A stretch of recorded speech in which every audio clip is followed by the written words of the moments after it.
Jack is here. Yeah. Jack is here.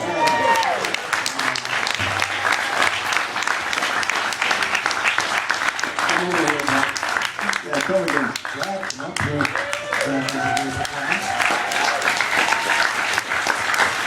Jack is here with his mom and dad.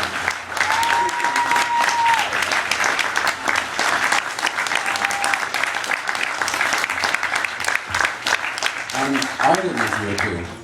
Oh yeah? Where's Arden? Come here. Yeah, wow, we just do that. Wow. I'm really glad we did a fundraiser for all these new microphones. There you go.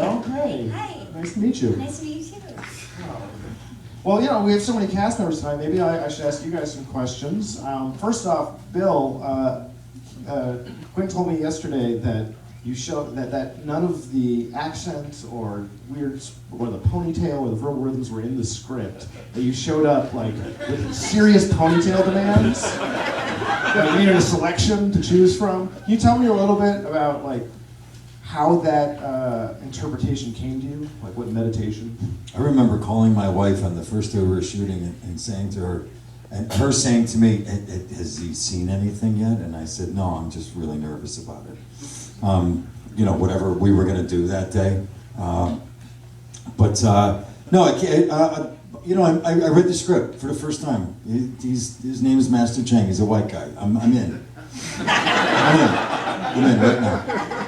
And then I met Quentin, and I said, I don't know, but I'm thinking about something with a little bit of a vocal rhythm and ponytail. And that, sure. I told you, he was obsessed with the ponytail. Yeah, you made it sound like, oh, this one turned on.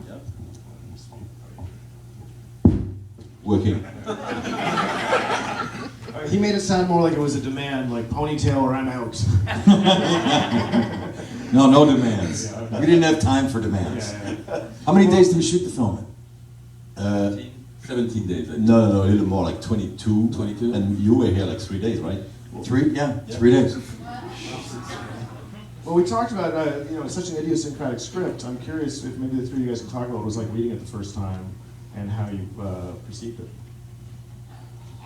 I just want Was to it add set up for something you guys at all, or? about Bill, because I remember the first day he came on set, it was just for the makeup test, and we were really low budget, so we were basically under a tent on the street, on the sidewalk, and he had to go through like maybe 2 hours of makeup on the street, under a tent, and he was so professional and cool about it. We were like really scared that he would not like it, but he was amazing. And it was just for one photo shoot of the makeup. Just to get the ponytail.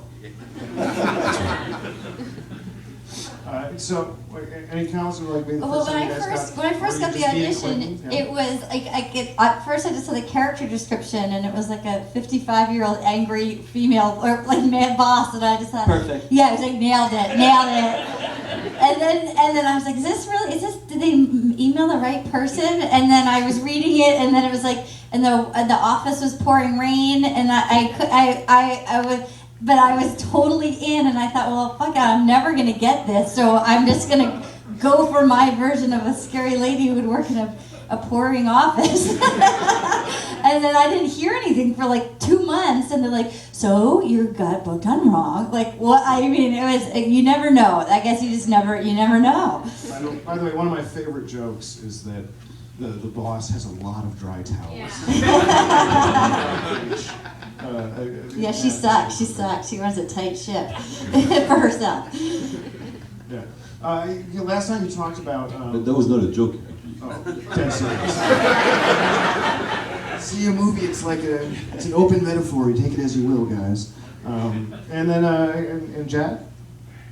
First reaction to reading the script? Yeah, and meeting Quentin. And I wrote the script for Jack, so I think it was different for him. Oh, interesting. It never happens in Hollywood, and that was such a gift, and I'm so grateful to you. I had worked with Quentin on Rubber, and had the best time in the world, and when he called me out of the blue and said, oh, want to be the lead in this movie, my head exploded, and I just couldn't believe it. Reading the script, I just saw it as just the most beautiful gift. Yeah, and I couldn't wait to spend all that time just in pain about this dog. And he said, Quentin said, can you grow a mustache? I said, no. We'll glue one. And then he asked me, and will you gain 50 pounds? And I said, yes. And then as it got closer to the shoot, I said, I can't do it. So what were the qualities when you say you wrote the script for him? What was the Basic- quality that you kind of... Basically, I loved working with Jack, and I got frustrated after Rubber because I enjoyed so much his character and the way we were like trying to find the best, like the best tone on every shot. I loved it, but like it was the same. Rubber was super short, so we worked like 3 days on Rubber maybe. Yeah, it was quick. And I loved Jack, like like I knew he was like a genius, if I may say. And then it was like, What does he bring to you as somebody who has is writing and directing and even handling the camera stuff? There's all these areas that are very personal that you're in control of, and then the actors. It seems like in a lot of ways the main collaborator, the one that built the remaining one. Like what does that do to that sort of pre-creative universe in your mind? I think on the first day we decided to keep the emotion real. Like for example, when he's crying, when he's like in like suffering, we decided together we should do this for real and not as a joke. I think that was the main and then because I wrote the part for him, I think it's been easy, right? We were just like trying things, but it was just like doing it. That's the thing about being a good director, if I may. Really tell me, Chris. Yeah, you just have to pick up the good guys, and then you don't have anything to do on the set. That's true, come on. And sometimes you have one asshole and you have to work and, explain him stuff, but usually when you pick up the right guys, or like even the perfect guys, you don't have anything to do, everything flows and it's just like fun. Were you ever concerned that the suffering would be too great, or was like the device, because we talked a little bit, it sort of feels like it could be any kind of loss, like it could have been a loved one, but that would have been like kind of too much. Was that enough, or were you ever concerned about maybe reining in and it being too traumatic? Because you go pretty far, but it never we tried different stuff, like for like complicated scene when, I don't know, with the detective in the kitchen, we tried different tones to get it right. But you never know until you're editing, which is the best tone, basically.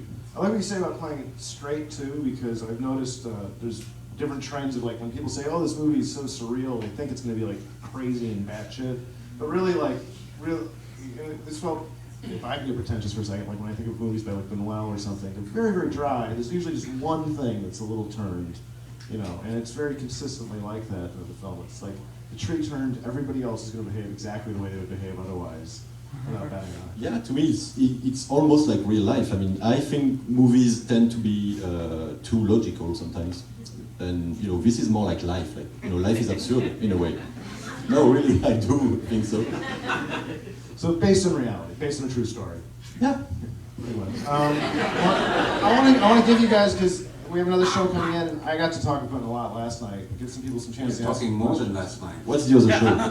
What is the other show? Yeah, it's this again. Oh, this again. It's a loop. We just keep doing it. We're gonna have the same conversation. Anybody out here a question for in the back there? Can I ask Mark to come down also, because we have Oh, another yeah, guy we here. have the cup. Oh yeah, come on down. And Reagan Burns. Reagan is here. Can we bring up Reagan? Reagan's here. Come on, please come up, Reagan. Reagan Burns? Yeah, Reagan. We're keeping Mark in the back because he's going to be the leader of the next. Oh, really? That guy? Yeah. Oh, really? Wow. Here. I'm the asshole he was talking about.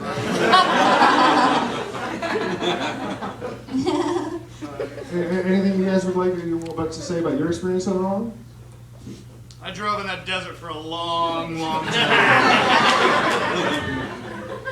I mean, I read it, I was in, had no idea what it meant. And he liked it, so okay, I'm good. It's kind of organic thing. When I saw Rubber originally, it was one of those, I don't know what I've just seen, but I've never seen anything like this before. And it was, you don't get that very often. And again, seeing this, it's like, I had no idea what it was coming in. I just knew it was by the guy that did Rubber, and I said, whatever it is, it's going to be great. Do you are you consciously trying to do something different, or is this just sort of what comes out? No, it's first. I really think I'm not able to do what we call a great movie, So I'm just trying to do my thing because otherwise, I'm gonna get lost trying to do big stupid things. So that's just I'm trying to find my voice instead of running after Stanley Kubrick. I know you've been making. I mean, you were making music videos for yourself before that, and even going back to high school. Is this did your style kind of evolve very slowly? I know you've been interested since a teenager. I think I was always trying to do the same thing, and it's coming slowly, but it's not that yet. But it was always the same. Where did you cut your chops to get so comfortable with you doing your own camera work, doing your own editing? That's because I just started like this. I was when I was doing short films when I was 16, I was doing everything by myself because it was stupid short films with just okay, open the door, shut the door, end of the day. And then I shot tons of really bad stuff, because I was young and you got to get them out of here. Yeah, and then slowly you learn by yourself. And, over there? As a musician, do you tend to compose music and then find a feeling in the film for that, or do you compose the music while you're cutting? It depends, but usually, yes, for a movie like that, I had to compose the music while I was editing. When sometimes a scene is a little weak or something is missing, usually what I do is I try to make some music to help the scene. There must be some interesting benefits of creating your own music in terms of being able to reorganize the footage very naturally, to go back and forth, oh, the music could go this way, I'll cut it a little different. Yeah, but don't forget that for this one I was helped by some really talented guy named Tahiti Boy. Yeah, we are composing, basically I did the first draft, all the demos, and then some real musician helped me to finish it. Because I'm lame, yeah. What's your writing process like? You think? That is the best question yeah. The writing process. Basically, I'm just trying to trust my feelings instead of thinking too much and trying to be clever about the script writing. Because I never learned how to do this and I'm not interested in. So I just try to, it's like music basically, I just feel it or not. That's the writing process. And then I think I get my, the best idea come to me when I'm half asleep. Like the dog book? I love the dog meditation.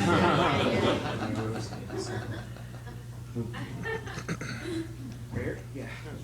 Quick question about just getting the project off the ground. Now you're obviously going from people knowing you as in the electronic music scene, but now you're getting into Hollywood and trying to bridge into that big world. Have you found it difficult making the transition, finding the funding to make your films? That's more a question for my producer because I have nothing to do with this. I'm just writing stuff, and this guy helps me, making it possible. Yeah, but basically for music, he doesn't need anybody to do his music. Even to release it, sometimes he releases it for free. But of course, making movies is more expensive.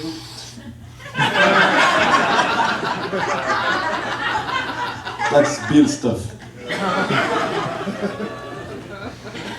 To answer your question, we're not More inside. expensive. We're not yet inside Hollywood. We're just making movies in LA. Yeah.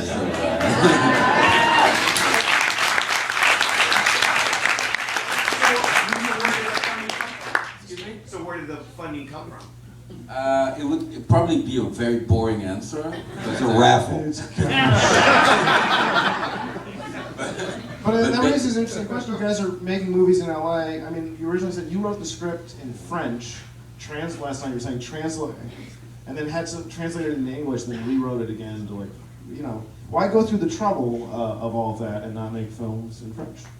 Why are you in film because, studio in LA? yeah, Not just because as a musician, I'm used to to have like a wide audience, like a worldwide audience. And when I made my first feature, Steak, it was basically only for French-speaking people, and nobody. Like after the French release, that movie was done, and it was like in a closet. So we decided together, like, yeah, let's try in English because and it worked. Like Rubber is just out everywhere on the planet, only because it's in English. Your stupid language, actually. The story was we were trying to make a movie in French, but we couldn't put the financing together, so we decided to do a very low budget movie here in LA in English, to kind of come back in France as heroes. And that was the beginning of it. So we get French financing and we shoot in LA, and we hope that we'll get a chunk of US financing soon. Are there things you miss about being able to write in your native language that are difficult to recapture? Not really. No, I think it's pretty fun, and also you have to know that the last movie I've shot, Réalité, like we shot it like 2 months ago. That's like we shot it here, and it's half in French, half in English, and that was like really interesting. An interesting process to shoot in English and also shoot in French and mix everything together. That's really cool. But for this one, no, I think it's the right place. As long as we're on this sort of French culture tilt, a lot of people here, I was not familiar with Eric Judot until I saw this film, and then found out he's very funny. He's the gardener in the movie. I don't know.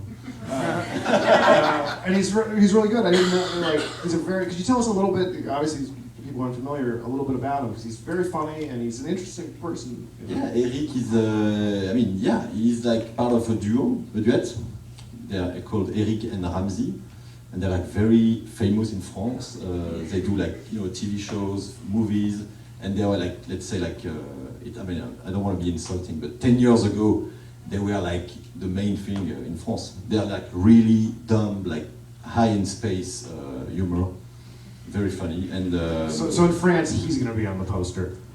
Probably. But no, the thing is, when these guys saw my first, that was not really my first picture, I did like a 45 minutes movie called The Non-Film. And when they saw it, they were like my best audience. And this movie was unsellable, like, it was like almost impossible to watch. The camera was like, I decided to do like an entire movie. So I was like not even filming, like I was not looking at the camera, I was doing this. The movie is cool actually, but it's a little painful to watch. Whatever, these two guys, like they were huge in France, they were like making tons of money and tons of like big movies. They saw this stupid, small, retarded movie and they loved it. And they decided to, they asked me like, can you write a movie for us? And so I did, and they lost like 75% of their audience. But that's true. And now they're still fighting to get the audience back, But I want to see non-film. You gotta let us show that. it's online. You can. It's on my Vimeo with subtitle, I guess. You can watch it. Yeah. Anyone right here? Yeah, Quentin or Bill, any plans for a Master Chang Takes America or Wronger? I just finished the script. I haven't told Quentin yet, so I can't really get into it. Quentin. Why not? Sounds what I say. Do you have like a mentor or inspiration that you work off of? Yeah, maybe like I've been obsessed by Luis Buñuel, if you know him, the Spanish director. I've been like obsessed because I was doing short films, and one day someone told me you should watch his movies, and I was like, yeah, I don't care, black and white, boring. But then she suggested it again and again, and one day I watched one of his movies. Do you remember which one? No, I'm sorry, because now everything is mixed in my head. I don't even know if I say the truth right now. But I loved it so much, and I was like, oh shit, I'm like trying to do something, and this guy did it like 40 years ago, and it's perfect. So I decided to angle my strategy. What did you specifically remember? Do you remember anything you particularly connected to in the way he was making movies? Yeah, it was just like this mix between dream and comedy, and you know, like, I hate when a comedy is supposed to be funny. Like, you know, like when I see an actor and he's like already like he knows he's going to make you laugh, I want to shit on him. You know, I'm sorry. So what I loved about Dupieux movies was that mix between like you know, like it was half a dream, half funny, but half serious too. It was more complex than just a funny shit. But I do enjoy stupid movies, of course. Right here. I just wanted to tell Jack I thought he did a beautiful job.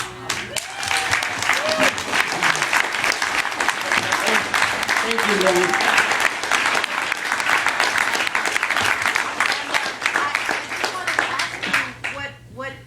What scene you thought was the most difficult to shoot, and what scene you thought was the most fun to shoot? Well, the crying scene that wasn't difficult, but it was kind of this looming thing that was coming at me, and I cried a lot more than you see on the screen. But I do owe so much of this to Quentin, because he asked me to do something that no one else has ever asked me to do, which is to, he said, don't do that any shtick. You don't have to. He really allowed me to be simple and to not have, you know, when you get a Disney, you do a guest spot on a Disney show, you gotta go in there and do your wah, wah, wah, wah, wah, you know? He was like, no, none of that, and really allowed me to take my time and be honest on film, which was just an amazing experience. And the hardest scene was that fucking reunion with the dog, because we got a dog that was terrified of people. So if you went like this to it, which was the one thing I had to do this dog, it would actually... So you covered my body in baby food, and that I enjoyed. No, the funny story, like when Jack, before he sees the dog getting out of the bus, Jack is like filmed from behind, and he was actually yelling the dog's name. The dog to come. And that was hard to shoot, like, you know, that was like the worst experience on set. That dog was... Because you see this, but what's happening is... Go! And I was told he was a low voice. This guy. Well, a professional, he did it without moving, so you just see like someone... Come on!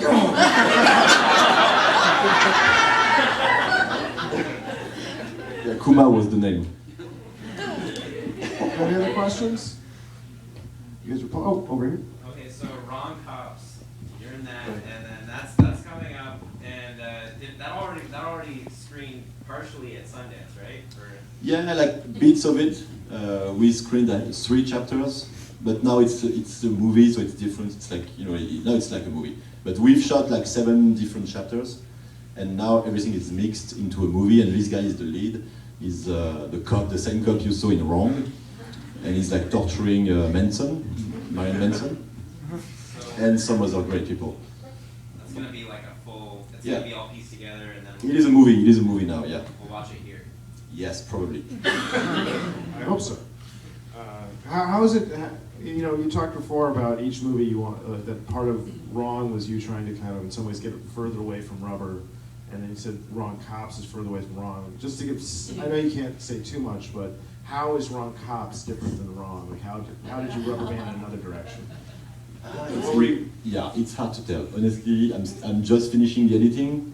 I'm not really a good judge of what I do. You know, usually I just like trust my feelings. If I'm excited, it means it's maybe good. How is it different? Can you Well, say was there an something initial correct? propulsion? Because you said you tried. Yeah, I tried to get away from the previous movie, obviously. Yeah, so maybe. It's amazing. I have to say, I mean, it is pure swagger. It is badass. It is amazing. Arden's one of the cops as well. I mean, your mind is gonna be blown. It is swagger. It is balls out, is on. That's what I can say without revealing it. I think it's going to be a kind of a surprise, and something really new. A lot of rhythm and first-degree jokes, but a lot of other degrees. Can you talk a little bit about, now you've used it twice, what you like about the word wrong? Yeah, I'm so lazy with titles, I'm sorry. But, no, you have to know the story. We've shot the scene with Mark, you know, like, there's a scene you just saw tonight, the cop scene, and I just loved him. Same as, you know, exactly what I said about Jack and Robert. So maybe that's the way I work. Like, I find someone, I get inspired, and then so I decided, okay, my next movie should be Wrong Cops, like this cop in Wrong. Makes sense, you know. And we did it, and you know, so the inspiration came from him. And I'm lazy with title, yes. Oh, I met Will Drew to you the first time, even. Like, it's a delight. It sets the mood for the film so well. You know, you get that word, the number changes, and you know the road you're on for the rest of the way. Tuning fork. Yeah, it's a tuning fork. Yeah. Any last questions for any of our wonderful guests? Maybe a smart question now. Oh, the hands go up. Wow. Brave. Do you have any experience with ESP or meditation at all? No, but no. Maybe sometimes, you know, like I said, I get some great ideas when I'm half asleep. So sometimes when I'm like dry, I try to, you know, get into this state, like, you know, but it's really hard to stay half asleep. I don't know if you tried it. But yeah, that's the only thing I do. Like, I try to be half asleep, and usually I get my best ideas here. Do you sleep a lot? Do you have sex with your wife? I don't know.